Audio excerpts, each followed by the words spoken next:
नमस्कार दोस्तों, आप सभी का स्वागत है। आज हम देखेंगे महत्वपूर्ण प्रश्न भारतीय साक्ष्य अधिनियम से जो निरंतर परीक्षाओं में पूछे जाते रहे हैं। जैसा कि आप सभी को पता भी है, उत्तर प्रदेश में एपीओ की 44 पदों पर भर्ती होनी है। तो इसमें महत्वपूर्ण प्रश्नों को देखेंगे। भारतीय साक्ष्य अधिनियम 1872 या कब से प्रभावी है? तो ये 1 सितंबर यानी 1 सितंबर 1872 से प्रभावी है, आप लोगों को पता ही है। इसमें महत्वपूर्ण प्रश्न जो निरंतर परीक्षाओं में पूछे गए हैं, पहला ये है कि धारा 7 देखेंगे, वे तथ्य जो विवादित तथ्यों के प्रसंग, हेतु या परिणाम है। ये कई बार परीक्षाओं में पूछा गया कि पूछ लिया जाता है प्रसंग या हेतु या परिणाम। ऑप्शन में रहता है किस धारा से संबंधित, धारा 7, 8 करके पूछ लिया जाता है। तो प्रसंग, हेतु और परिणाम, जैसा कि ये मार्जिनल नोट है धारा 7 की, तो ये धारा 7 से संबंधित है, धारा 7। और अगला है धारा 8। धारा 8 में हेतु तैयारी और पूर्व या पश्चात का आचरण, ये भी पूछा जाता है कि पूर्व का जो है आचरण या पश्चात का आचरण किस धारा से संबंधित है। और हेतु, तो ये धारा 8 से संबंधित है। और कन्फ्यूजन यहाँ पे हो जाता है कि हेतु जो है, हेतु धारा 7 से संबंधित है और हेतु जो है धारा 8 से संबंधित है, तो ये हमें ध्यान रखना है।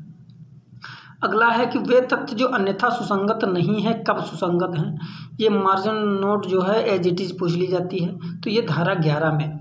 और इसी का जो दूसरा नाम है, ये इसे अन्यत्रता का सिद्धांत भी कहा जाता है कि मतलब जो है अन्यत्रता का सिद्धांत कहाँ दिया हुआ है, तो ये धारा 11 में दिया हुआ है। इसको हमें याद रखना है। ये परीक्षाओं में कई बार पूछा गया है कि वे तथ्य जो अन्यथा सुसंगत नहीं है, कब सुसंगत है। ये उत्तराखंड का जो भी एग्ज़ाम हुआ था उसमें पूछा भी गया था। जिन लोगों ने दिया है एग्ज़ाम, इनको पता भी होगा कि वे तथ्य जो अन्यथा सुसंगत नहीं है, कब सुसंगत हैं। तो ये धारा 11 में दिया हुआ है। और इसी को ही असंगतता का नियम या अनियत्रता का सिद्धांत के नाम से भी जाना जाता है, और इसे संभाव्यता का सिद्धांत भी कहते हैं। कभी कभी ऐसा पूछ लिया जाता है कि अनियत्रता का सिद्धांत कहाँ दिया हुआ है, तो भी हमें धारा 11 को ही टिक करना है। या पूछ लिया जाता है असंगतता का सिद्धांत कहाँ दिया हुआ है, तो भी हमें धारा 11 को ही टिक करना है। अन्यत्र मतलब होता है कि दूसरी जगह, अन्यत्रता का सिद्धांत। ठीक है। अगला है कि मन या शरीर की दशा या शारीरिक संवेदना का अस्तित्व दर्शित करने वाले तथ्य। ठीक है, तो ये धारा 14 में दिया हुआ है।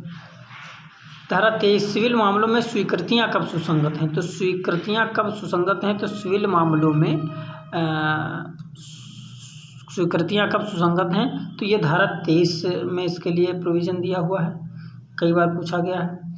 और अगला है 106 विशेषता तथ्य, ज्ञात तथ्य साबित करने का भार, ये 106 में है। इसमें एक टिकट वाला जो रहता है उदाहरण पूछा जाता है कि उस पर साबित करने का भार किस पर होगा, और ये मतलब जो उसका एज इट इज उदाहरण पूछ लिया जाता है और पूछा जाता है कि प्रोविज़न कहाँ दिया हुआ है।